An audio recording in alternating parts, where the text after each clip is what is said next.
जी प्रणाम सर। प्रणाम।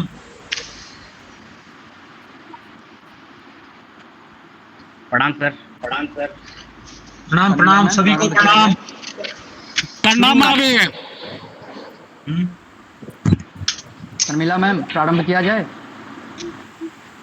मैं 2 मिनट बोलूंगा, जस्ट इमीडिएटली बाद में, जी ज्यादा नहीं बोलूंगा। जी। ओम पावकानः सरस्वती वाजेभिर्वाजिनीवती यज्ञं वष्टुधिया वसुः महदिदं सौभाग्यं यत् महर्षि वाल्मीकि संस्कृत विश्वविद्यालय द्वारा वास्तुशास्त्रीय पद्धति एवं रोजगार इति विषयमधिकृत्य समायोज्यमानायाम् अस्यां व्याख्यानमालायां समुपस्थितवतां स्वस्वशास्त्रे कृतभूरिपरिश्रमाणां विद्यामार्तण्डभूतानां समेषाम् आचार्याणां गुरुप्रवराणां सहकर्मीणाम् अग्रजानां च अयमहम् अखिलेशः अभिनन्दनपुरस्सरं भूयः स्वागतं सुस्वागतं व्याहरामि। अध्यक्षानुमत्या कार्यक्रमोऽयं प्रारभ्यते। जी। भारतीय परंपरायां मंगलम विघ्न प्रतिबंधकतयाङ्गीक्रियते, अतः वैदिक मंगलाचरणाय वेद विभागीय आचार्यान् डॉक्टर मदन मोहन तिवारी वर्य वैदिक मंगलाचरणं पालयन्तु। मदन मोहन तिवारी वर्जान।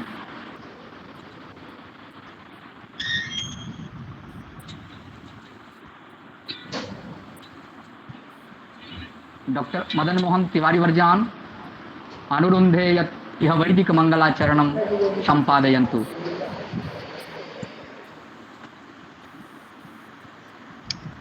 अस्तु। दर्शन विभागीय आचार्यान् डॉक्टर शशिकांत महोदय वर्यान् अनुरुन्धे यत् भवन्तः एव वैदिक मंगलाचरणं संपादयन्तु।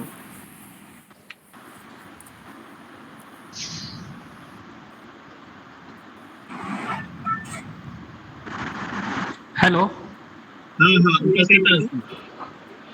अस्तु तर्हि सम्पादयन्तु।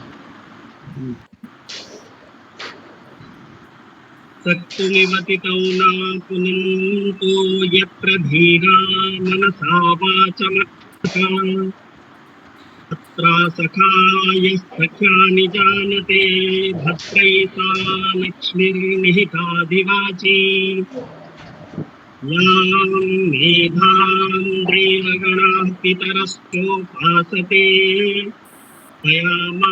मध्यमेधया अग्ने मेधाविनं कुरु स्वाहा। हरिः ओम्। धन्यवादः। मान्याः, यथा दिने दिने वर्धमानाः शुक्लपक्षे यथा शशिः तथैव अयं विश्वविद्यालयः अपि प्रतिदिनं प्रतिक्षणं च वर्धताम् इदमेव ध्येयवाक्यं मनसि निधाय कुलपतिमहोदयानां प्रेरणया इयं 10 दिनात्मिका व्याख्यानमाला समायोजिता वर्तते। तत्र व्याख्यानमालायाः द्वितीयोऽयं दिवसः वर्तते। अद्यतनीयविषयः वर्तते वास्तुशास्त्रीय पद्धति एवं रोजगार। अस्यां व्याख्यानमालायाम् अध्यक्षरूपेण अध्यक्षपदम् आवहन्तः तत्र श्रीमन्तः अस्माकं कुलपतिवर्याः प्रोफेसर राजकुमार मित्तल महाभागाः सन्ति। ते अस्य विश्वविद्यालयस्य अपि च चौधरी वंशीलाल विश्वविद्यालयस्य कुलपतिपदम् अलङ्कुर्वन्ति। अतः भूयांसि नमांसि पुरस्कृत्य कार्यक्रमेऽस्मिन् श्रीमतां कुलपतिवर्याणां हार्दिकं स्वागतं व्याहरामि। महर्षि वाल्मीकि संस्कृत विश्वविद्यालय मुंदड़ी द्वारा इस 10 दिवसीय व्याख्यान माला में उपस्थित सभी प्राध्यापक बंधुओं एवं प्रिय विद्यार्थियों, आप सबका हार्दिक अभिनंदन, स्वागत। मेरे लिए अत्यंत गर्व की बात है कि आप लोगों ने थोड़े से ही समय में इस 10 दिवसीय व्याख्यान माला का आयोजन शुरू किया। इससे पहले भी लगभग हम एक हफ्ता तक संस्कृत के विभिन्न आयामों की विभिन्न विद्वत जनों से लेक्चर सीरीज व्याख्यानमाला हमने शुरू की थी। मुझे इन सब से संस्कृत की महानता, उसकी उपयोगिता और उसका किस तरीके से जन कल्याण में प्रयोग किया जा सकता है, उपयोग किया जा सकता है, उसकी सार्थकता समझने का भी अवसर मिला। इसलिए आप सबके प्रति मैं अपना आभार भी व्यक्त करता हूं। और इस व्याख्यान माला के आयोजन के पीछे मेरा उद्देश्य यही है कि इस प्लेटफॉर्म के जरिए सभी प्राध्यापक साथियों को अपनी बात कहने का एक अवसर मिले और संस्कृत विश्वविद्यालय में जितने भी विभाग हैं वो क्या कर रहे हैं, वो कैसा सोचते हैं, उनके विचारों को सुनकर हम अपने ज्ञान का अर्जन कर सकते हैं और एक कहना चाहिए कि इंटीग्रेटेड वे में एक टोटलिटी में सारे विषय को हमें समझने में इससे सहायता मिलती है। राष्ट्रीय शिक्षा नीति का भी यही उद्देश्य है कि इसको हम किस तरीके से बजाय अलग अलग हिस्सों में किसी चीज़ को समझें, उसको उसकी पूर्णता में कैसे समझें, क्योंकि जब आप सब अलग अलग विभागों के प्राध्यापक साथी अपनी बात कहेंगे तो हमें एक दूसरे की बात को उसको समझने में मिलता है, अवसर मिलता है और क्या उस विषय में नया नया हो रहा है, उन नवाचार के बारे में भी हमें सीखने को मिलता है। ये भी सीखने को मिलता है कि किस तरीके से एक अच्छा लेक्चर दिया जाए, तो एक दूसरे से इस तरीके से वो भी सीखने को मिलता है। और विद्यार्थियों को इस प्लेटफॉर्म के जरिए उनके जितने भी उनके ज्ञान भी बढ़ता है और उनके कोई संशय हो कोई, उसको भी दूर करने में इससे मदद मिलती है। टेक्नोलॉजी का इससे हम उपयोग कर रहे हैं और टेक्नोलॉजी के प्रति हमारी एक क्या कहना चाहिए कि हम उसका उपयोग कैसे करें, उसको भी सीखने का मिलता है अवसर, क्योंकि टेक्नोलॉजी आज के युग में आवश्यक हो गई है। आज का जो विषय है डॉक्टर नवीन शर्मा जी हम सबके आगे रखेंगे, वास्तुशास्त्र। यही है ना जी? जी वास्तुशास्त्र पे है नवीन जी? जी यस सर। तो वास्तुशास्त्र आज के दिन बहुत अत्यंत आवश्यक है और मुझे ज़्यादा तो नहीं पता, मगर जब भी कभी घर की बात आती है, ऑफिस में बैठने की बात आती है और भी कुछ आता है, तो उसमें वास्तुशास्त्र के बारे में विचार लोगों के सुनने को मिलते हैं और एक बड़ी एक वैज्ञानिक पद्धति है जिसके जरिए हम अपने वातावरण सही करते हैं, मानसिकता इससे सही होती है और इससे कार्य करने में उसी तरह से जो अवरोध हो सकते थे उनको भी दूर करने में मदद मिल सकती है यदि वास्तु शास्त्र को हम सही तरीके से अपनाएं। तो आज के युग में क्योंकि इसका जो कंस्ट्रक्शन इंडस्ट्री में, घरों में, ऑफिसेज में ज़्यादा उपयोग हो रहा है, लोग भी इसकी तरफ हमारा रुझान बढ़ा है, तो इसकी वैज्ञानिक तरीके से क्या परिभाषा हो सकती है। जो हमारे ग्रंथ हैं, अमूल्य ग्रंथ, जिस समय ये एक बहुत चरम सीमा पर ये ज्ञान था, उसको बाहर निकालने का जो काम है वो भी संस्कृत के माध्यम से संभव है। तो इन्हीं बातों का आज डॉक्टर नवीन शर्मा जी हम सबका ज्ञान वर्धन करेंगे और इसका हम सबको फायदा होगा। इसी आशा के साथ मैं आप सबका धन्यवाद करता हूं और मुझे पूरी उम्मीद है कि इस तरह के कार्यक्रम जो हमारे विश्वविद्यालय में शैक्षणिक गतिविधियों को गति प्रदान करेंगे और हम सब प्राध्यापक साथियों का जो एक कहते हैं अंग्रेजी में कैपेसिटी बिल्डिंग प्रोग्राम, हमारी आज के दिन जो सबसे ज़्यादा ज़रूरत है यदि किसी भी देश को विकास करना है तो उसमें हमें अपनी क्षमताओं का विकास करना चाहिए। क्षमताएं ये नहीं है कि मैं मतलब अब आप लोगों की तो एक लर्निंग स्टेज है, शुरू कैरियर के अपने शुरुआत है, तो इस में जैसे जैसे आप लर्न करेंगे, जैसे जैसे अलग अलग तरह की सिचुएशंस आपके सामने आएंगी और जैसे जैसे आप आगे बढ़ेंगे, जैसे जैसे नए परिवर्तन हो रहे हैं, चाहे टेक्नोलॉजी का परिवर्तन है, चाहे घर से काम करने का बात है, चाहे वो पुराने ग्रंथों में ज्ञान निहित है उसकी बात है, उन सारे परिवर्तनों को ध्यान में रखते हुए हम किस तरह की अपने आप की क्षमताएं विकसित करें कि हम जिस कार्य के लिए इस विश्वविद्यालय में लगे हुए हैं वो कार्य सही दृष्टि से पूरा हो, वो बड़ा आवश्यक है।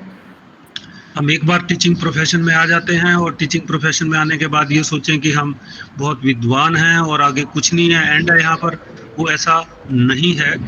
जब तक हमें हर स्टेज पे एक लर्निंग का, हमें हर स्टेज पे जैसे कहते हैं शिष्य की तरह से ही अपने आप को मानना पड़ेगा, एक स्टूडेंट की तरह अपने आप को मानना पड़ेगा, क्योंकि ज्ञान जो है वो इतनी जल्दी से परिवर्तन हो रहा है उसमें। और ये नहीं है कि संस्कृत विश्वविद्यालय तो केवल संस्कृत की किताबें या उनके जो ग्रंथ है वहाँ तक ही हमारा पहुँच है। हमारी पहुँच अब वो जो नए बच्चे आ रहे हैं उनको आज के संदर्भ में उस ज्ञान का महत्व भी बताना है और उस ज्ञान से आज की जो आधुनिकता है उसमें किस तरीके से अपनी आजीविका के साधन जुटाए जाएं, ये भी देखना है। तो ज्ञान केवल मात्र ज्ञान नहीं है, उस ज्ञान का अपने जीवन में कैसे उपयोग होगा ये भी उतना ही आवश्यक है। और ये प्रक्रिया बदलती जा रही है। जो जिस समय मैं 30 साल पहले जब मैंने ज्वाइनिंग किया था तो अब 30 साल के बीच में मैं देखता हूँ तो एकदम से परिवर्तन अब सब कुछ देखने को मिलता है। उस परिवर्तन में यदि हम बिल्कुल स्थिर बैठ जाएं मानसिकता से और अपना ज्ञान का, कौशल का, इसका लगातार आप अपना वृद्धि नहीं करेंगे तो पिछड़ जाएंगे साथियों। और हमने अपने काम को पढ़ाने के लिए, शोध करने के लिए, बच्चों को तैयार करने के लिए हमेशा मन को बिल्कुल ओपन माइंड को खुला रखना है। और इसीलिए ये संवाद की प्रक्रिया सबसे ज़्यादा महत्वपूर्ण मैं समझता हूँ कि आपस में टीचर्स सबसे ज़्यादा उनको आपस में बैठ के चर्चाएं करनी चाहिए कि आज हमारे सामने क्या मुद्दे हैं समाज के, हम उनको कैसे कर सकते हैं दूर। और मेरे लिए 3 चीजें बड़ी महत्वपूर्ण है एज ए टीचर। एक तो आप एज ए टीचर हो तो आपकी सबकी जिम्मेवारी बनती है कि आप अपने विषय को किस तरीके से समृद्ध करेंगे। आप में कोई व्याकरण का है तो व्याकरण को ठीक कैसे करें, आपका क्या कंट्रीब्यूशन है उस व्याकरण को आगे समृद्ध करने में। कोई वेद का है तो वेद की क्या, किस तरीके से वैदिक जो या वेद का जो ज्ञान है उसको किस तरीके से हम जनता के सामने लाएं, उस सब्जेक्ट में कैसे हम अपना कंट्रीब्यूट करें, योगदान दें। सब्जेक्ट में हमारी क्या भूमिका है, क्या योगदान है, इसके ऊपर आपको जरूर सोचना चाहिए। केवल पढ़ाने से उसमें आपकी उपयोगिता आपको बिल्कुल डिफाइन करनी चाहिए। दूसरा, आपको ये देखना चाहिए कि जिस उसमें आप लगे हुए हैं, जिस भी संगठन के साथ आप जुड़े हुए हैं, यहाँ पर महर्षि वाल्मीकि संस्कृत विश्वविद्यालय, तो महर्षि संस्कृत विश्वविद्यालय में आपकी क्या भूमिका होगी जिससे इसकी साख बढ़े, यूनिवर्सिटी को सारे जानने लगे मैं इसमें क्या कर रहा हूँ, व्हाट इज माय कंट्रीब्यूशन। क्या मेरी किसी गतिविधि से इसकी साख गिर तो नहीं रही? क्या इसके जो उद्देश्य हैं मैं इन उद्देश्यों को आगे पूरा करने में मदद कर रहा हूं? यदि मैं कर रहा हूं तो मैं कहूंगा कि भाई आप इसमें सकारात्मक आपकी भूमिका है। यदि आप कोई उल्टा काम कर रहे हैं, गिरावट आती है और कोई बाहर कहे कि आपका प्रोफेसर ऐसा है, ये है, वो है, तो फिर इसका मतलब है कि हमारे ऊपर हमारे रोल को क्वेश्चन किया जा रहा है सोसाइटी में। वो ऐसा साथियों ना हो। तो अपने सब्जेक्ट को समृद्ध कीजिएगा, अपनी गतिविधियों से, अपने ऑर्गेनाइजेशन से जिसने आपको आजीविका दी उसके बारे में सोचिएगा। यदि वो विकसित होता है तो आप विकसित होंगे, यदि उसकी साख नहीं विकसित होती तो आपकी साख भी विकसित नहीं होगी। ये मेरा एक्सपीरियंस है। और तीसरा है कि आप समाज में क्या कर रहे हैं, आपकी भूमिका समाज में क्या है, क्योंकि जो शिक्षक है उसका एक विशिष्ट योगदान है, उसको एक किसी अलग नजर से आज भी समाज देखता है। और जो शिक्षा है वो समाज में सामाजिक आर्थिक परिवर्तन करने का एक सशक्त माध्यम है, और वो शिक्षा देने का काम विश्वविद्यालयों में हमारा है। आज समाज में पर्यावरण की प्रॉब्लम है, तो क्या लोगों को बता सकते हैं कि कैसे इसको ठीक करें? आज समाज में रोजगार की समस्या है, क्या उसको बता सकते हैं ठीक करें? आज चारों तरफ गंदगी है, उसको कैसे ठीक करें? क्या आज वो बाहर कोई सड़क पे दुर्घटना हो जाए, हम आगे सामने से निकल जाते हैं और वो आदमी मर जाता है, तो क्या हम संवेदनशीलता बढ़ा सकते हैं अपनी समाज के प्रति? तो समाज के मुद्दों के प्रति भी आप संवेदनशील रहें, मोटे तौर पर ये भी जरूरी है। तो 3 क्षेत्र बताएं, आप जिस क्षेत्र में, ज्ञान के जिस क्षेत्र में लगे हुए हैं उसमें उसको समृद्ध कीजिए, विश्वविद्यालय में अपना सकारात्मक भूमिका निभाइए और समाज के प्रति संवेदनशील रहिए। यदि ये तीनों चीजें हम किसी ना किसी मिक्सचर से कर सकते हैं, किसी का कम हो सकता है, किसी का ज़्यादा हो सकता है, मगर इन तीनों दिशाओं में प्रयत्न करेंगे तो एज ए टीचर हमारी भूमिका सार्थक होगी और हम कहेंगे कि हमारा एक सही योगदान रहा, हमें भी संतुष्टि मिलेगी और पूरे के पूरे विश्वविद्यालय को, समाज को, राष्ट्र को, इन सबका उत्थान होगा। इन्हीं शब्दों के साथ मैं कुछ शायद आज ज़्यादा बोले लास्ट में, तो बट ये ज़रूरी था। और इन्हीं शब्दों के साथ आप सबको मैं शुभकामनाएं देता हूं और आशा करता हूं कि आगे भी इसी तरह के व्याख्यान मालों से बच्चों का, समाज का और अपना स्वयं का जो विकास है, ये प्रक्रिया निरंतर हम इस विश्वविद्यालय में चलाते रहेंगे। जय भारत। धन्यवादः। महन्मोदस्य विषयः वर्तते यद् अद्य मुख्यवक्तृपदम् अलङ्कुर्वन्ति तत्र भवन्तः श्रीमन्तः नवीन शर्मा महाभागाः। एते महाभागाः ज्योतिषविभागे सहायकाचार्यपदम् अलङ्कुर्वन्ति। एतेषाम् अद्वितीयं वाक्चातुर्यं, वैदुष्यं, व्यवहारनैपुण्यं, शास्त्रपाण्डित्यं प्रतिपदं विभाति। सांवत्सरो ज्योतिषिको दैवज्ञ गणकावपि स्यूर्मौहूर्तिकमौहूर्तज्ञानिकातान्विता अपि। धन्याः वयं यदद्य आचार्याणाम् अमृतवचनं श्रोष्यामः। अतः श्रीमतां नवीन शर्मा महोदयानाम् अभिनन्दनपुरस्सरं स्वागतं व्याहरामो वयम्।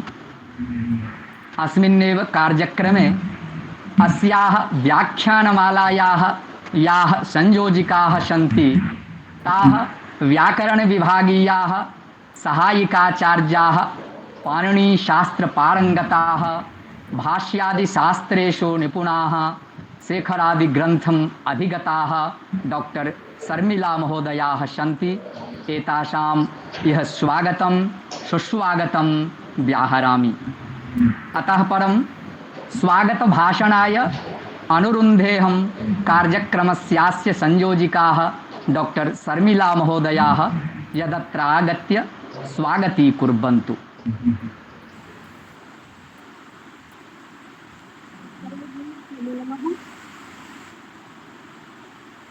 महर्षि वाल्मीकि संस्कृत विश्वविद्यालय मुंबई कैथल द्वारा आयोजित व्याख्यानमाला में आप सभी विद्यार्थियों का बहुत बहुत स्वागत है।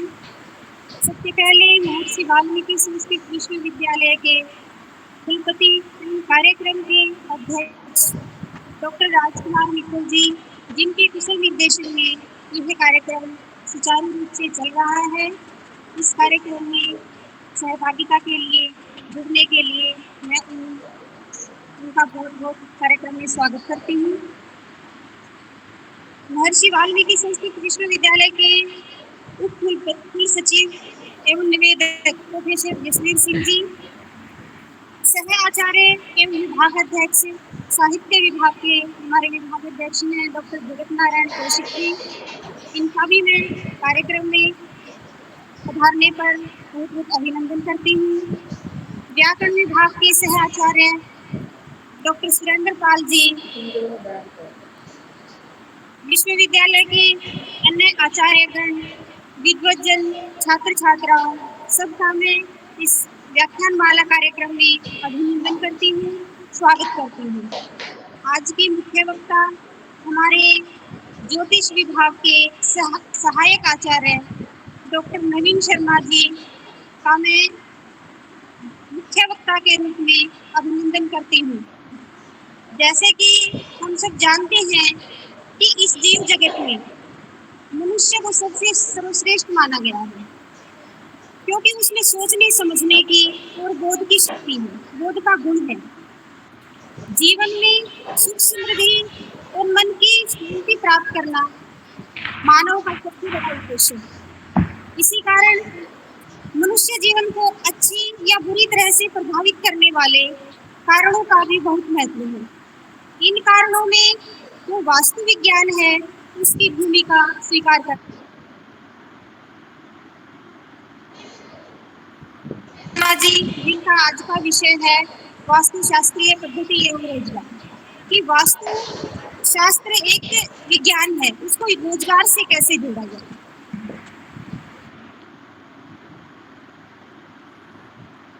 संगठनों में अपनी सेवाएं देते रहे हैं, विभिन्न स्थानों पर आपके अनेक शिष्य हैं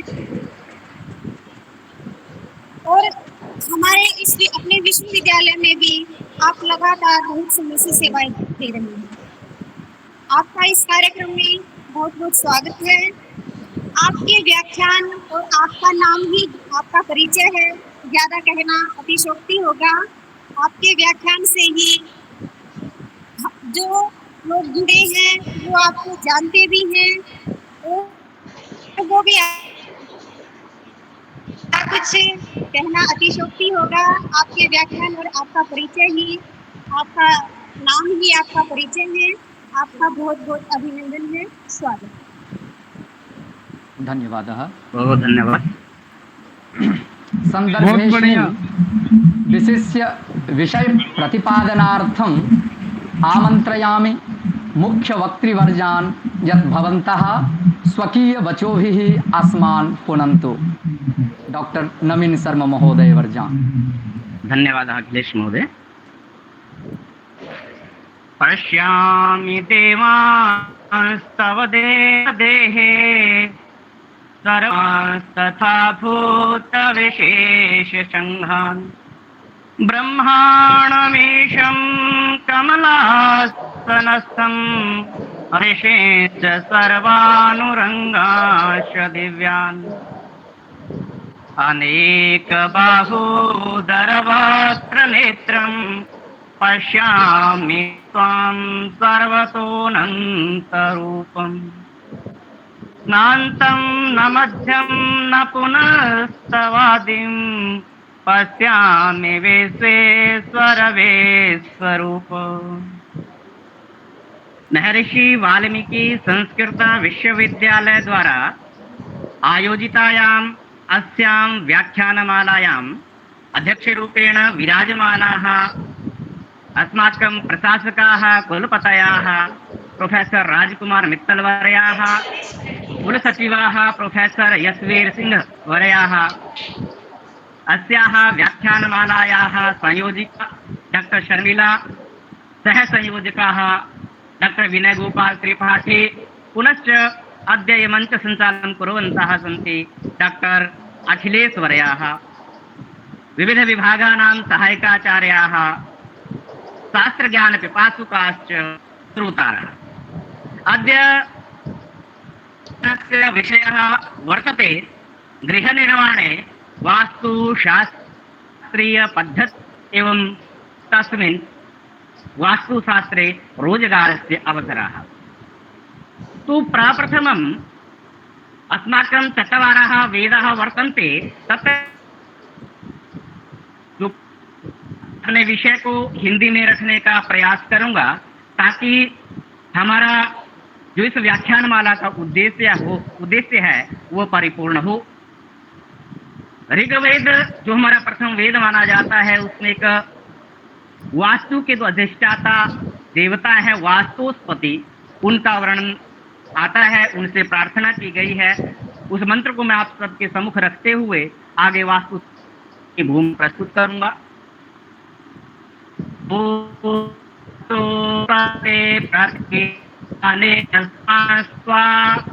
वेशो अननेवो भवानः यत्वे महे प्रतितन्नो जुखस्व शन्नो भवद्विपदे शं चतुष्पदे। ऋग्वेद में इस मंत्र का वर्णन किया गया है और इसका जो अर्थ है, भावार्थ है, वो है कि हे वास्तुस्पति देव, आप मनुष्य और पशुधन हम सभी का कल्याण करें, हम सभी की रक्षा करें, पिता की तरह हमें सुरक्षा प्रदान करें, हमें हर तरह की सुविधा प्रदान करें और हमें संरक्षण दें। मनुष्य, परिवार, समाज एवं पशु जगत व जीव जगत की समृद्धि में हमारी सहायता करें, हमारा कल्याण करें।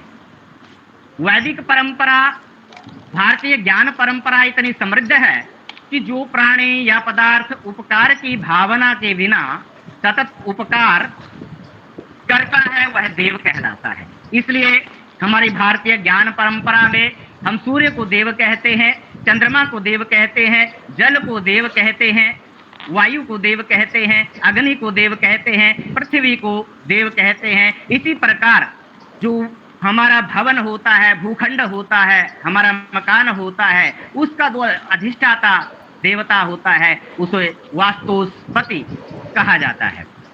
इसलिए जब भी हम गृह शांति आदि करते हैं, वास्तु शांति आदि करते हैं, तो इसी वास्तुस्पति के मंत्र का जप आदि करवा करके इसी वास्तुस्पति मंत्र से जो है यज्ञ हवन आदि भी किया जाता है।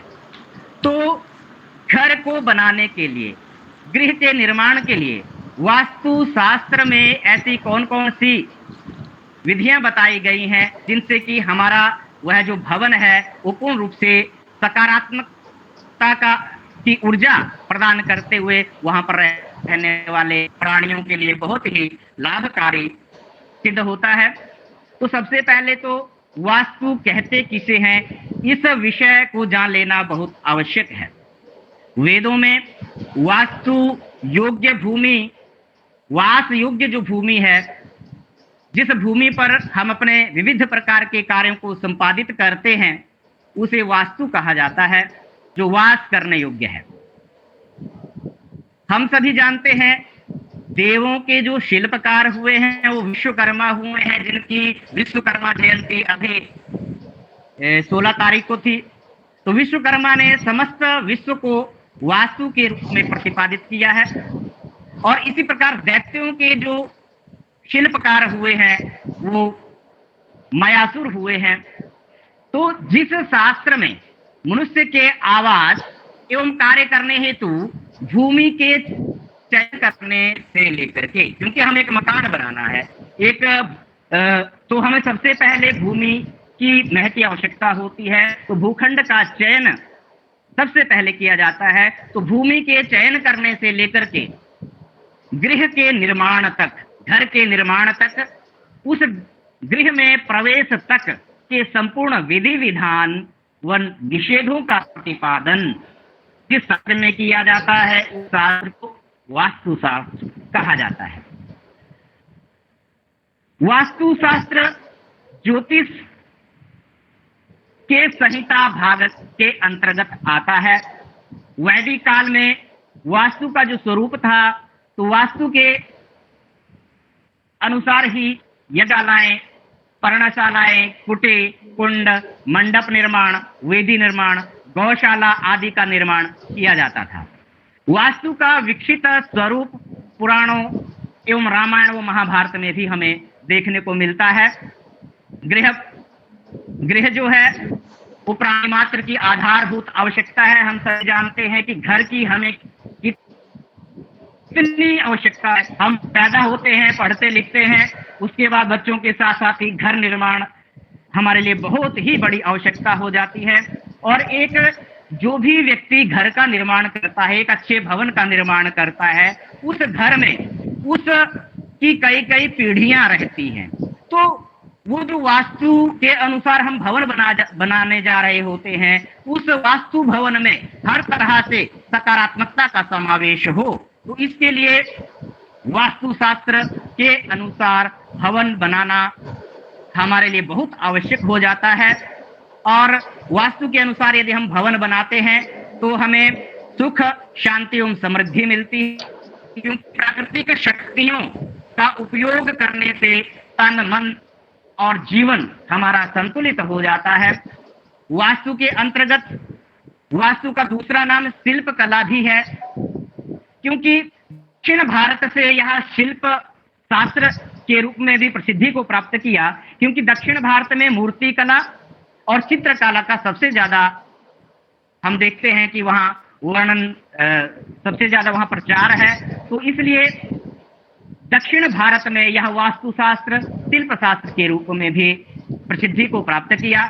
तो इस वास्तुशास्त्र की उत्पत्ति, वास्तुशास्त्र का प्रारंभ कब से हुआ, वास्तु पुरुष कौन है, वास्तु पुरुष की उत्पत्ति कैसे हुई, जिसे हम वास्तुस्पति देव कह रहे हैं, तो उसके बारे में एक बहुत ही सुंदर आख्यान हमें सुनने को मिलता है कि भगवान शिव जब अंधकासुर का वध कर रहे थे, उसी समय भगवान शिव के शरीर से पसीने की कुछ बूंदें गिरी और उन पसीने की बूंदों से यह वास्तुस्पति पुरुष उत्पन्न हुआ।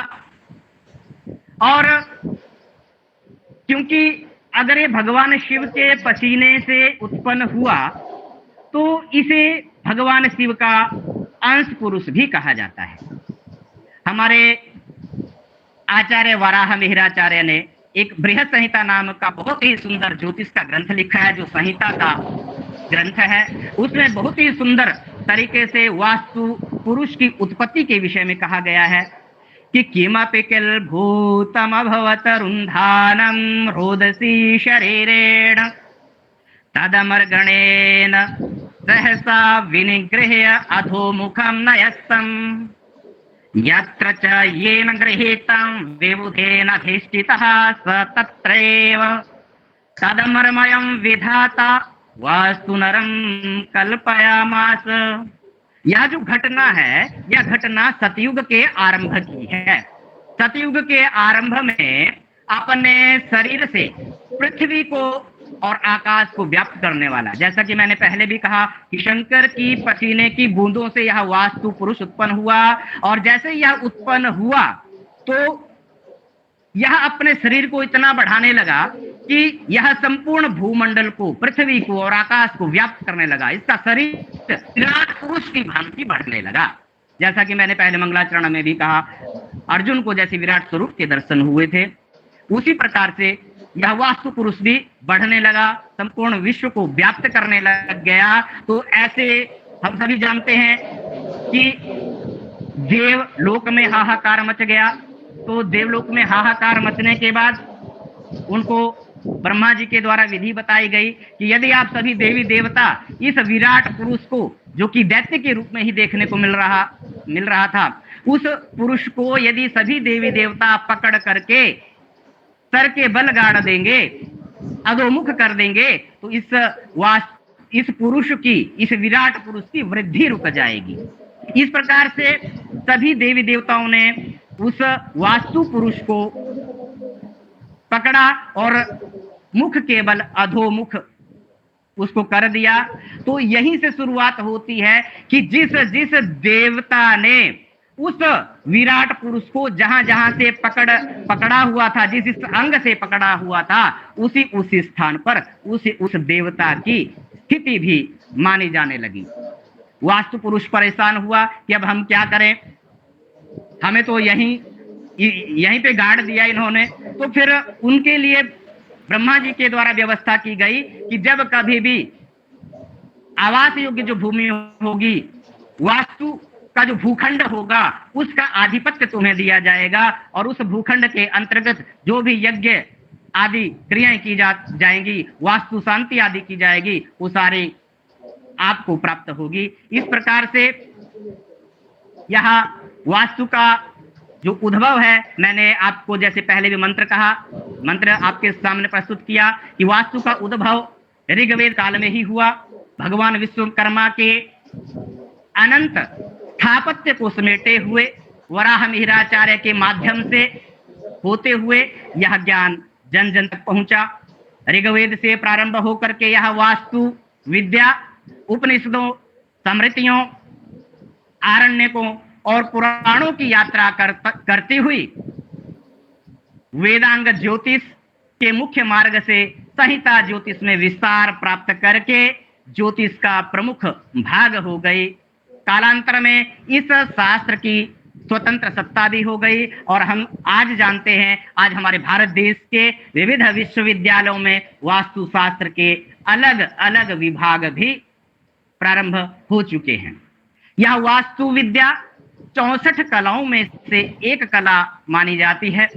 अथर्ववेद के उपवेद स्थापत्य वेद के अंतर्गत वास्तु विद्या का विस्तृत वर्णन हमें देने बृहद वास्तुमाला में वर्णन मिलता है कि वास्तु के अनुसार गृह निर्माण करने से स्त्री पुत्रादिक भोग सौख्य जननम धर्मार्थ काम मोक्ष प्रदम, कि वास्तु शास्त्र के अनुसार यदि हम घर का निर्माण करते हैं तो स्त्री पुत्र आदि के भोग, सुख, धर्म, अर्थ, काम और मोक्ष की प्राप्ति हमें होती है। हमारा जीवन सुखमय होता है। पीढ़ियां हमारे बने हुए उस भवन में रहती हैं, जो कि हमारे लिए परलोक में भी एक उत्तम घर कही गई है। वास्तु भवन में जैसे कि हमारा शरीर, मानव शरीर 5 तत्वों से मिलकर के बना है, पृथ्वी, जल, तेज, वायु, आकाश, और 5 तत्वों का संतुलन जब हमारे शरीर में बना रहता है तो हम बिल्कुल स्वस्थ और हृष्ट पुष्ट अपने आप को देखते हैं। जैसे ही हमारे किसी तत्व का हो जाता है, कोई तत्व असंतुलित हो जाता है, डिसबैलेंस हो जाता है, तो हमारे शरीर में उसी तत्व से जुड़ा हुआ रोग उत्पन्न हो जाता है। इसी प्रकार हमारा जो भूखंड होता है, हमारा जो वास्तु भवन होता है, उस वास्तु भवन में भी 5 तत्वों का संतुलन बना रहे, उस वास्तु भवन में प्रकाश की उचित व्यवस्था रहे, उस वास्तु भवन में वायु का अच्छा प्रवाह रहे, उस वास्तु भवन में आकाश तत्व, पृथ्वी तत्व का भी संतुलन रहे, उस वास्तु भवन में जल तत्व का भी संतुलन रहे। इस प्रकार यदि 5 तत्वों का संतुलन हमारे उस भूखंड में रहता है, उस वास्तु भवन में रहता है, तो हम अपने आप को वहां पर एक सकारात्मक ऊर्जा के साथ बहुत ही सुंदर महसूस करते हैं। मनुष्य के शरीर के साथ ही अब इसके बाद अगर हम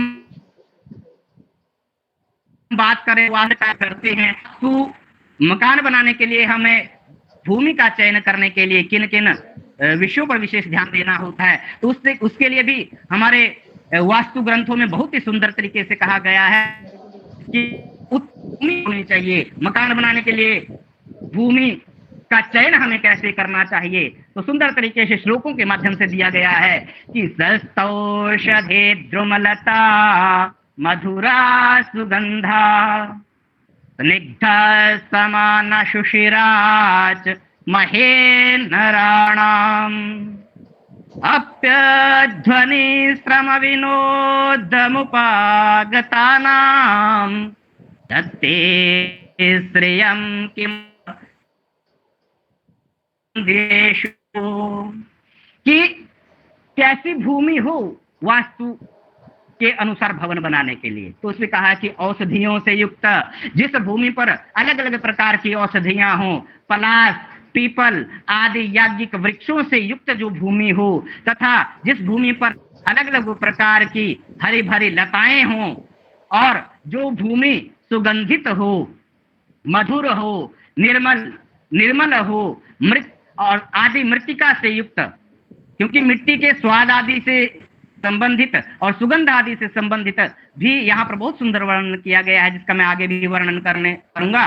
तो भूमि, और जिस भूमि के पास कुछ समय रहने मात्र से मन को शांति आनंद का एहसास हो, तो इस प्रकार के मनोवैज्ञानिक तरीके से ऋषियों ने वास्तुशास्त्र में भूमि का चयन बताया है। और जिस भूमि पर रहने मात्र से बहुत आनंद का एहसास हो, स्त्री की वृद्धि हो, ऐसी भूमि जो है हमारे लिए सर्वश्रेष्ठ कही गई है। और इसके साथ ही कैसी भूमि पर मकान नहीं बनाना चाहिए, भवन नहीं बनाना चाहिए, कौन सी भूमि वास योग्य नहीं होती, उसका भी वर्णन हमारे शास्त्रों में किया गया है कि स्फुटिता च ससल्या च वल्मीका रोहिणी तथा दूरतः परिवर्जेयम कर्तुरायुध नापहा स्फुटिता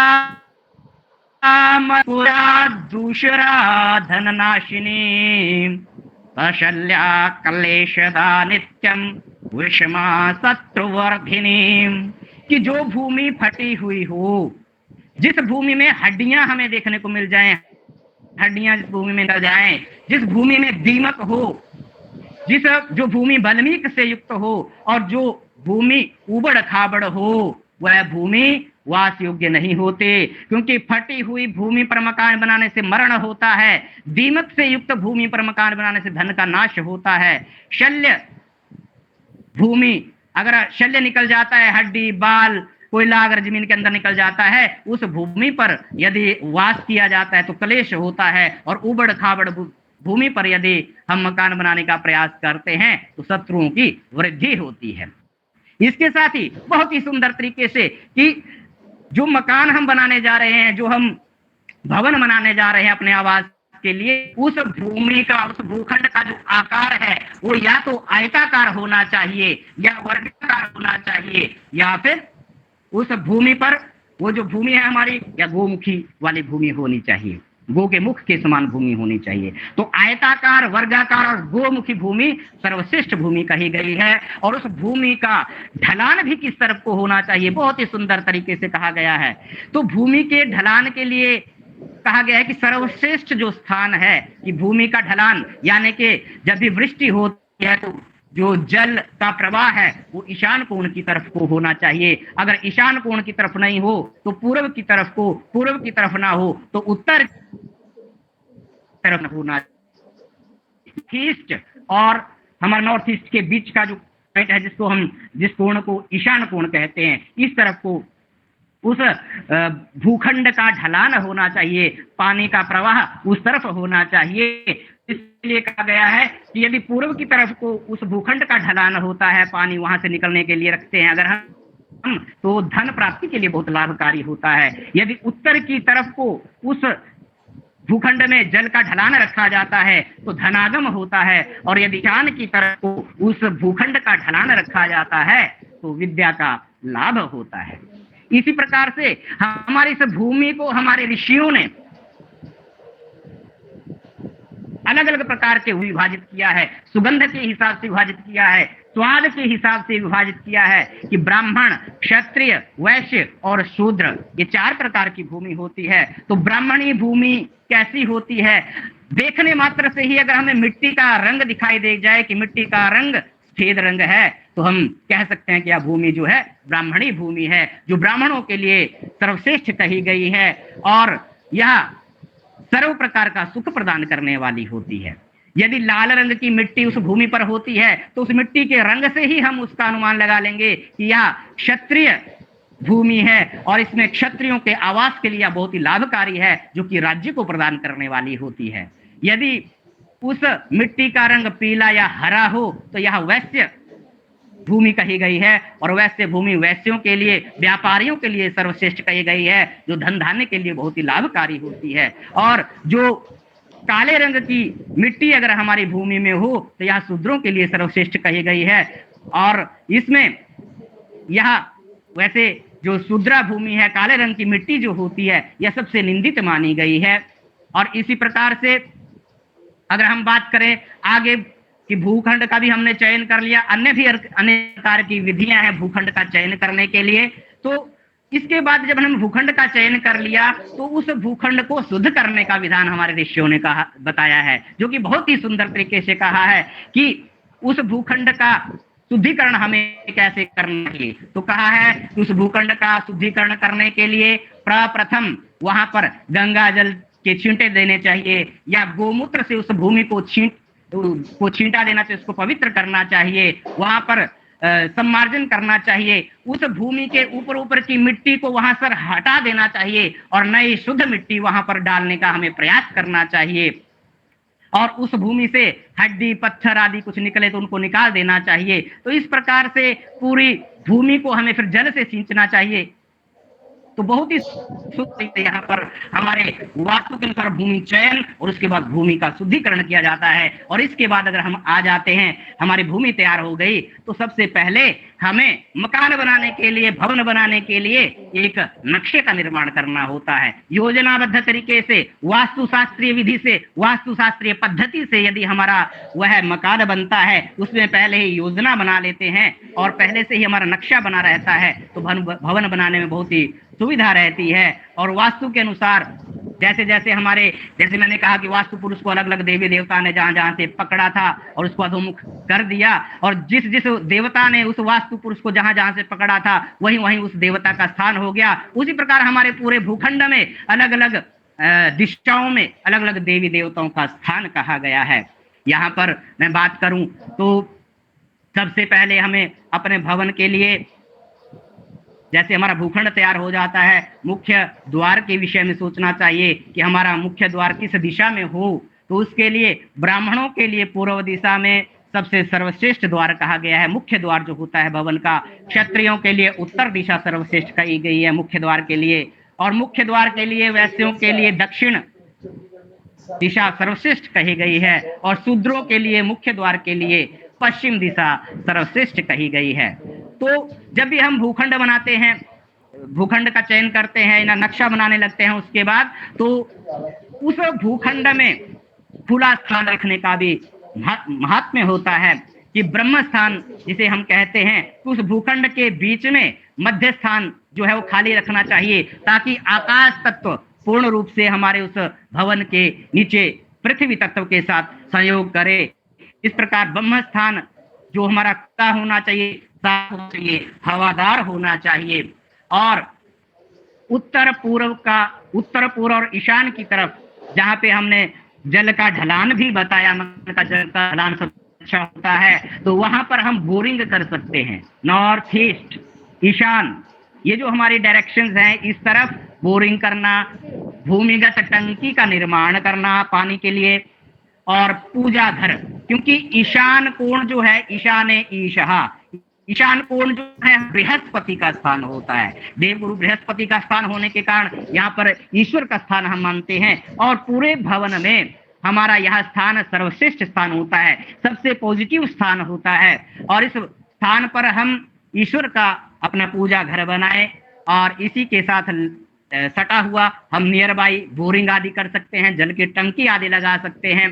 और अपने वास्तु भूखंड में, वास्तु भवन में उत्तम सकारात्मक पॉजिटिव एनर्जी आए, उसके लिए उत्तर और पूर्व की तरफ से हमें खिड़कियां अधिक रखनी चाहिए, विंडोज ज्यादा रखनी चाहिए पूर्व की तरफ से, क्योंकि खिड़कियां रखेंगे तो प्रातःकाल सूर्य उदित होता है, सबसे पहले सूर्य की किरणें हमारे मकान पर पड़ती हैं, जो कि हमारे उस भवन को बहुत ही पॉजिटिव एनर्जी से भर देती हैं। और इसी प्रकार उत्तर की तरफ से भी जो है बहुत ही सकारात्मक ऊर्जा, चुंबकीय शक्ति उत्तर दिशा का क्षेत्र माना जाता है। तो यह उत्तर दिशा भी हमारे लिए खिड़कियां आदि रखने के लिए, हवादार रखने के लिए सबसे सर्वश्रेष्ठ होती हैं। सबसे ज्यादा खुला स्थान क्रमशः पूर्व की ओर होना चाहिए, और उसके बाद उत्तर की तरफ, उसके बाद दक्षिण की तरफ, और उसके बाद पश्चिम की तरफ। दीवारों की मोटाई भवन बनाते समय दक्षिण दिशा की दीवारों की मोटाई सबसे ज्यादा होनी चाहिए। हमारा भवन बहुत ही सकारात्मक ऊर्जा से युक्त बनेगा। और पूर्व दिशा की तरफ हम स्नानागार बना सकते हैं। आग्नेय कोण पर जो अग्नि का स्थान होता है और नवग्रहों में वह शुक्र का स्थान माना जाता है, उस आग्नेय कोण पर हम रसोई घर बनाते हैं। और बिजली से जुड़ी हुई चीजें, क्योंकि अग्नि का स्थान है, इलेक्ट्रॉनिक चीजें, जनरेटर, बिजली के मीटर, इन्वर्टर, मेन स्विच आदि हम अपने उस मकान में आग्नेय कोण पर रख सकते हैं। आग्नेय कोण यानी कि साउथ ईस्ट की जो डायरेक्शन है, इसे आग्नेय डायरेक्शन कहते हैं हम। विदिशा, जो आग्नेय विदिशा होती है, उस दिशा में हम अग्नि से जुड़ी हुई चीजें या रसोई घर हम वहां पर बनाते हैं। दक्षिण दिशा में मुख्य शयन कक्ष, भंडार गृह, जिसे हम स्टोर रूम कहते हैं, सीढ़ियां, स्टेयर्स। और नैऋत्य दिशा की तरफ अगर हम चले जाते हैं तो नैऋत्य दिशा में शयन कक्ष हमारा हो सकता, सीढ़ियां, स्टेयर्स भी नैऋत्य की तरफ हो सकती हैं। शौचालय का स्थान भी नैऋत्य की तरफ हो सकता है, क्योंकि दक्षिण और नैऋत्य के बीच हमारे शौचालयों का स्थान बताया गया है कि हम शौचालय वहां पर बना सकते हैं। और ऐसे नैऋत्य दिशा की अगर बात करें तो नैऋत्य दिशा जो है, यह दिशा राहु की डायरेक्शन होती है। नैऋत्य जो विदिशा है, यह राहु की डायरेक्शन होती है। यहाँ पर शौचालय आदि का निर्माण करना भी श्रेष्ठ बताया गया है। और इसी के साथ यदि मैं बात करूं, हमारे जो पितर होते हैं, पितरों का स्थान भी हमारा दक्षिण और पश्चिम के बीच की जो दिशा है, नैऋत्य और दक्षिण के बीच की जो दिशा हमारी पितरों का स्थान भी होता है। और मित्रों, मैं जरूर कहना चाहूंगा कि आजकल श्राद्ध पक्ष हमारा चला हुआ है। पितरों के लिए हमारे भवन में अवश्य स्थान होना चाहिए। हमारे दादा दादी परदादा, अगर हम उनके चित्र अगर हमारे घर में हमने रखे हैं तो हमें वो इसी डायरेक्शन में रखने चाहिए और उनको पूर्ण सम्मान देना चाहिए। क्योंकि देखिए, देवी देवता तो हम सभी के हैं, जो देवी देवता हमारे हैं वही आपके हैं और वही सबके हैं। परंतु पितर, जो हमारे पितर हैं वो आपके नहीं हो सकते, और जो आपके पितर हैं वो हमारे नहीं हो सकते। आपके पितरों का ध्यान आप ही रखोगे, हमारे पितरों का ध्यान हम ही रख पाएंगे। इस प्रकार यहाँ कुल परंपरा से आगे आगे श्राद्ध पक्ष का जो विधान है, तो इसको भी हम विशेष ध्यान दे सकते हैं। और उत्तर की दिशा जो है, जहां पर बुध की डायरेक्शन होती है, उत्तर दिशा नवग्रहों में बुध की डायरेक्शन होती है, यहाँ पर धन का स्थान सर्वश्रेष्ठ कहा गया है, कोषागार आदि सर्वश्रेष्ठ कहा गया है। और इसी प्रकार हमारी पश्चिम दिशा जो है शनि की डायरेक्शन है, और दक्षिण दिशा मंगल की डायरेक्शन है, और पूर्व दिशा सूर्य की डायरेक्शन है। तो इन डायरेक्शंस के हिसाब से, दिशाओं के हिसाब से भी यदि हम अपने घर का निर्माण करते हैं तो हमारे लिए बहुत ही लाभकारी होता है। और जब हम बात करें अगर, तो हम ये भी कहना चाहेंगे कि हम जब घर का, हमने एक नक्शा भी बना लिया कि किस किस तरफ को हमने क्या क्या बनाना है, ठीक है, पूजा का स्थान कहाँ होना चाहिए, रसोई घर कहाँ होना चाहिए, और अपना शौचालय आदि कहाँ होना चाहिए, स्नानागार कहाँ होना चाहिए, मुख्य शयन कक्ष कहाँ होना चाहिए। तो जैसे हमने चयन कर लिया, नक्शा बना लिया, सबसे पहले हमारे शास्त्र में, क्योंकि वास्तुशास्त्र ज्योतिष शास्त्र का एक अंग है, दोनों अंगांगी माने जाते हैं। वास्तु ज्योतिष के संहिता के अंतर्गत ही वास्तुशास्त्र आता है। और मैंने ये भी कहा कि आज के समय में इसकी स्वतंत्र सत्ता भी हो गई है। तो मुहूर्त देखने का विधान है कि हम घर बनाने जा रहे हैं तो उससे पहले अच्छा मुहूर्त देख लें। मुहूर्त होता क्या है? मुहूर्त होता है एक बहुत ही सकारात्मक समय, वेरी वेरी पॉजिटिव टाइम, जिसमें हमारा पंचांग, तिथि, वार, नक्षत्र, योग, करण, ये सभी सकारात्मक हों, सभी की अनुकूलता हो। और उस मुहूर्त के समय में ही जो गृह स्वामी है, जो मकान बना रहा है, उस गृह स्वामी की राशि की अनुकूलता के अनुसार चंद्रमा की स्थिति भी होनी चाहिए, क्योंकि चंद्रमा ही सबसे ज्यादा देखा जाता है। चंद्रमा मन का कारक होता है, इसलिए चंद्रमा को देखने का सबसे ज्यादा विधान होता है। तो मुहूर्त का मतलब मुहूर्तारयति इति मुहूर्ता, जो शीघ्रता से हमें तार देता है, शीघ्रता से हमें रिजल्ट देता है, उसे मुहूर्त हम कहते हैं। तो नींव खनन करने के लिए भूमि पूजन हम करते हैं, फिर और उसके बाद शिलान्यास आदि करते हैं। तो भूमि शयन हमें इस बात का भी जरूर ध्यान होना चाहिए कि यदि हम नींव की खुदाई करवाने जा रहे हैं मकान बनाने के लिए, तो मित्रों हमारी भूमि कुछ समय के लिए शयन भी करती है, जिसका विधान हमारे ज्योतिष शास्त्र में बहुत सुंदर तरीके से दिया गया है कि भूमि कब कब शयन करती है। तो उस भूमि की शयनावस्था में भी भूमि की खुदाई नहीं करनी चाहिए नींव के लिए।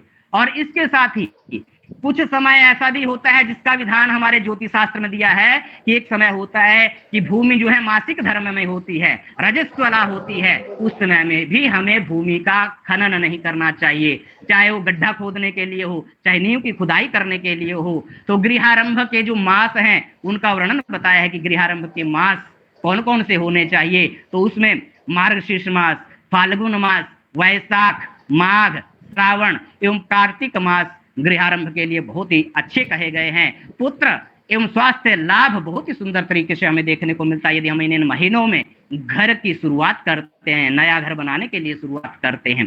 और इसके साथ ही रविवार और मंगलवार चर लगन एवं चर नवांश को छोड़कर रविवार को कभी भी घर का आरंभ नहीं करना चाहिए, मंगलवार को कभी भी घर का आरंभ नहीं करना चाहिए, और चर लगन में और चर नवांश में भी कभी भी घर का प्रारंभ नहीं करना चाहिए।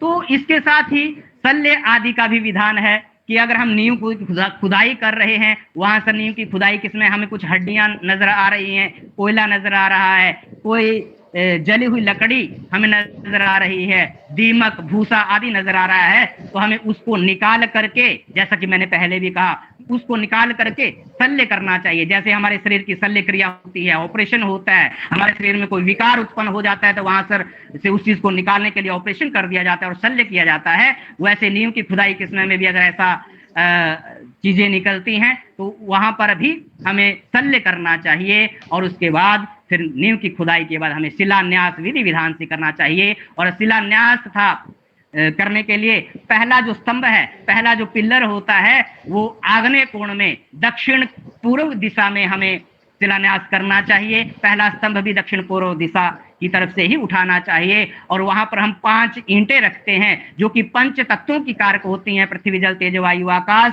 की 5 तत्वों का संतुलन रहे। और इसी प्रकार वो 5 शिलाएं नंदा भद्रा जया रिक्ता पूर्णा इन 5 प्रकार की तिथियों की कारक होती हैं।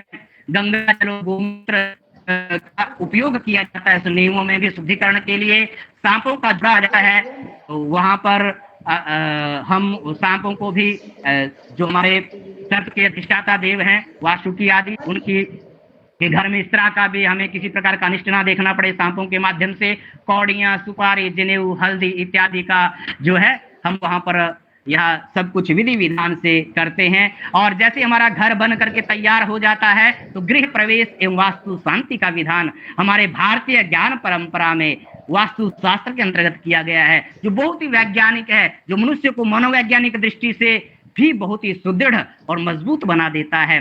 गृह प्रवेश मुहूर्त निकाल करके घर में वास्तु शांति करवाने का विधान होता है। नवग्रह पूजा शांति, स्वस्ति वाचन, वेद पाठ, पंचदेव पूजन, गो पूजन, ब्राह्मणों का भोजन, कन्या पूजन, जल पूर्ण कलश, ब्राह्मणों को आगे करके संकट ध्वनि करवाई जाती है और महिलाओं के द्वारा मंगल गीत गाए जाते हैं। देखो हम नए घर में प्रवेश करने जा रहे हैं और कितना मनोवैज्ञानिक दृष्टि से हमारे भारतीय ज्ञान परंपरा में वास्तुशास्त्र के अंतर्गत यह विधान दिया गया है कि हम कितने आनंद के साथ, हर्षोल्लास के साथ नए घर में प्रवेश करने जा रहे होते हैं।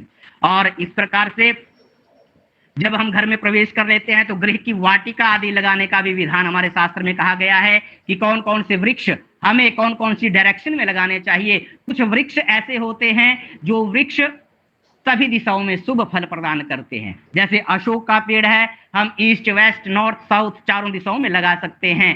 केसर, चंदन, बेल, आम, दालचीनी और नारियल, ये हमारे वास्तु शास्त्र के ग्रंथों में दिया गया है कि ये जो वृक्ष हैं, इन वृक्षों को हम चारों दिशाओं में लगा सकते हैं। सभी दिशाओं में ये वृक्ष लगाना बहुत ही लाभकारी होता है।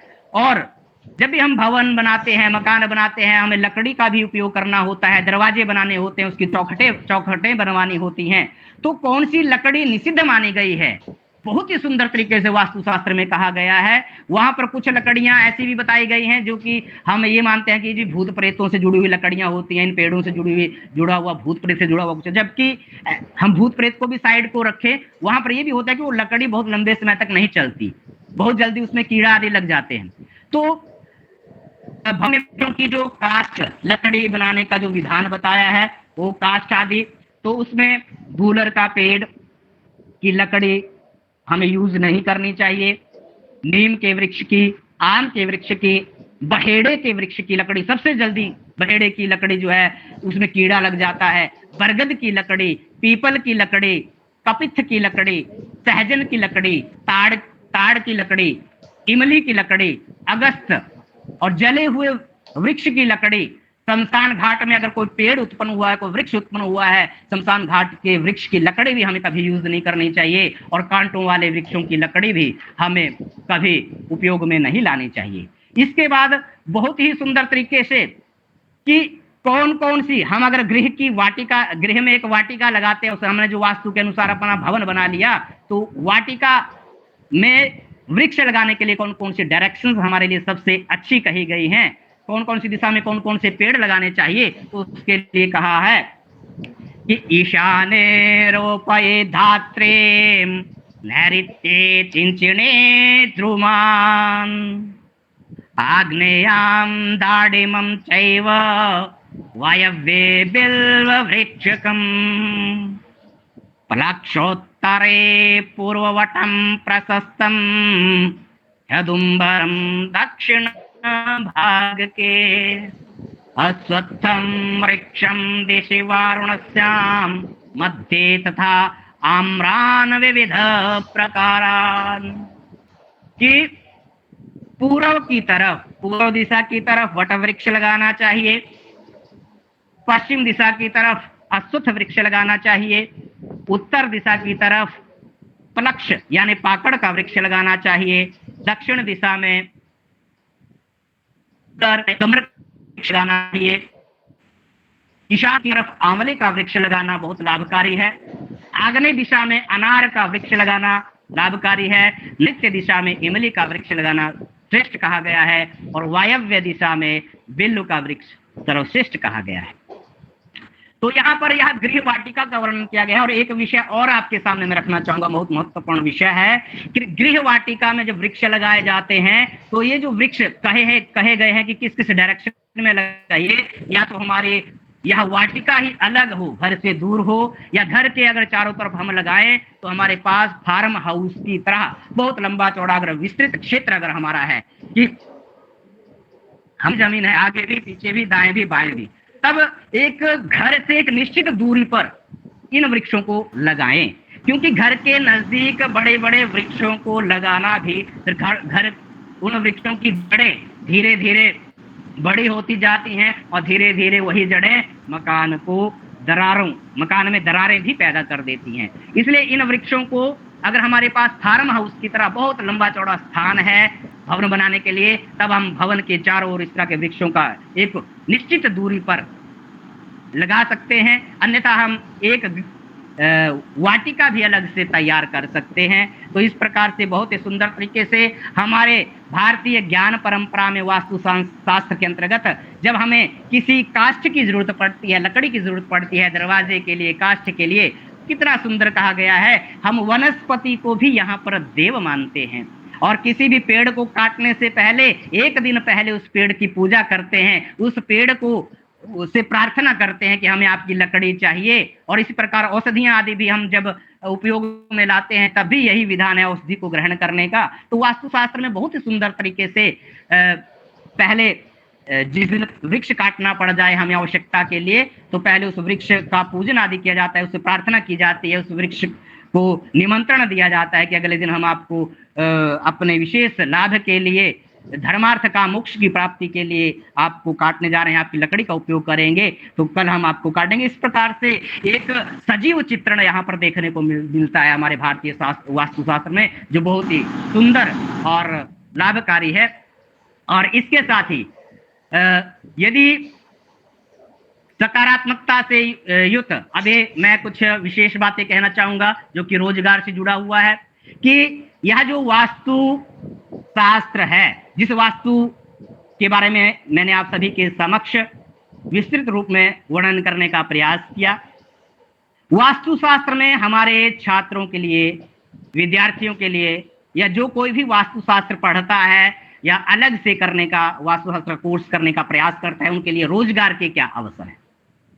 मित्रों, देश के कई विश्वविद्यालयों में वास्तुशास्त्र का पाठ्यक्रम भी निर्धारित है, जिसमें 1 वर्षीय डिप्लोमा वास्तुशास्त्र का होता है, 3 वर्षीय ग्रेजुएशन वास्तुशास्त्र में होता है और 2 वर्ष का स्नातकोत्तर पाठ्यक्रम वास्तुशास्त्र में होता है। यानी कि डिप्लोमा का 1 साल बीए और एमए भी वास्तुशास्त्र में हमारे देश के विविध विश्वविद्यालयों में, चाहे काशी हिंदू विश्वविद्यालय हो, श्री लाल बहादुर शास्त्री राष्ट्रीय संस्कृत विश्वविद्यालय हो, केंद्रीय संस्कृत विश्वविद्यालय नई दिल्ली हो, कामेश्वर सिंह दरभंगा संस्कृत विश्वविद्यालय हो, जगन्नाथ संस्कृत विश्वविद्यालय हो, महर्षि पाणिनि संस्कृत विश्वविद्यालय हो, और इसी के साथ हमारे हरियाणा प्रदेश का महर्षि वाल्मीकि संस्कृत विश्वविद्यालय, इस विश्वविद्यालय में भी हमारे डिप्लोमा कोर्स में यह वास्तुशास्त्र का 1 वर्ष पाठ्यक्रम आरंभ हो चुका है और शीघ्र ही हमारे महर्षि वाल्मीकि संस्कृत विश्वविद्यालय में भी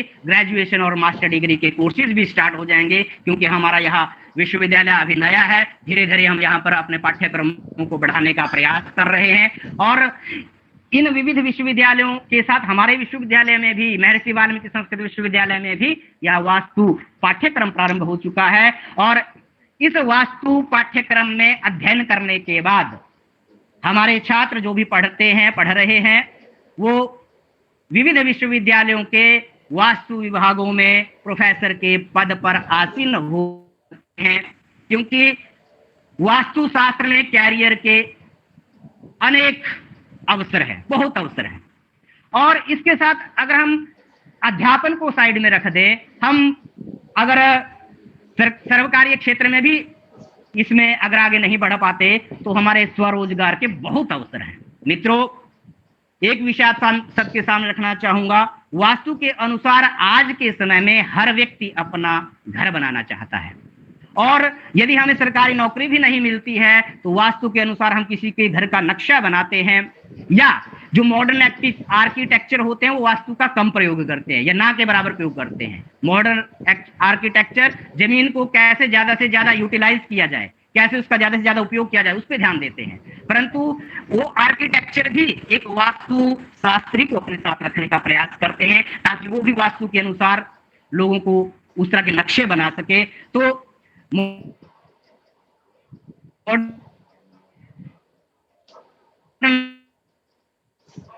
आर्किटेक्चर के साथ भी हम जुड़ करके बहुत अच्छा हम देश पर भी लोगों का मार्गदर्शन कर सकते हैं। वास्तु के लिए भी बहुत लोग कंसल्टेंसी लेते हैं, परामर्श लेते हैं कि हमें अपना घर कैसे बनाना चाहिए, कौन सी डायरेक्शन की तरफ क्या होना चाहिए। ये तो आवासीय वास्तु की बात आज मैंने आपके सामने रखी। इसी प्रकार व्यावसायिक क्षेत्र में भी वास्तु का बृहत्तम रूप में जो है, बृहत्तम क्षेत्र में जो है इसका उपयोग होता है। तो आधुनिक युग में लोग घरों का निर्माण कराना चाहते हैं और उसमें अगर आप स्वरोजगार के रूप में भी वास्तुशास्त्र को अपनाते हैं तो बहुत ही अच्छे तरीके से हम इस वास्तुशास्त्र के माध्यम से अपने जीवन में आगे बढ़ा सकते हैं, अपने परिवार का और अपने कई पीढ़ियों का कल्याण कर सकते हैं। क्योंकि जब हम आते हैं तो लाखों रुपए लगा देते हैं, 50 लाख 60 लाख 1 करोड़ रुपए हम खर्च कर देते हैं, परंतु यदि वो वास्तु के अनुसार नहीं बने, उस भवन में यदि पंचतत्वों का संतुलन ना रहे तो हमारे वहां पर नकारात्मक ऊर्जा अधिक देखने को मिलती है और हमारा वो पैसा लगाना भी व्यर्थ हो जाता है। इसलिए वास्तुशास्त्र में हमारे छात्रों के लिए कैरियर की बहुत ही ज्यादा संभावनाएं हैं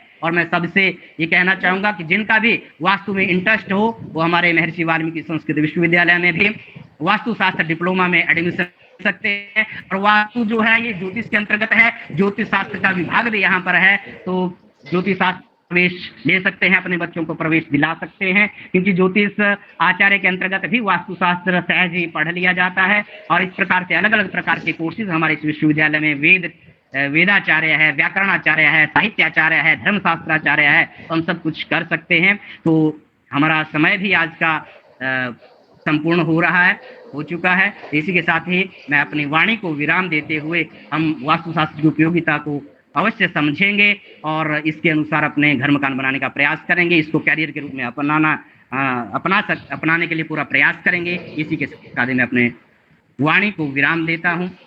जयतु संस्कृतम, जयतु भारत। जी अखिलेश जी।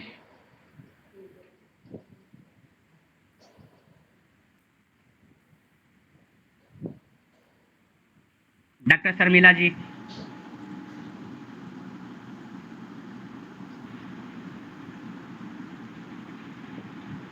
बहुत बहुत धन्यवाद सर। हरिओम। आचार्याणां सारगर्भितं व्याख्यानं श्रुतम्, अतः पौनः पुण्येन अभिनन्दनं वितनोमि मान्यानाम्। अतः परं धन्यवादज्ञापनार्थम् आह्वयामि।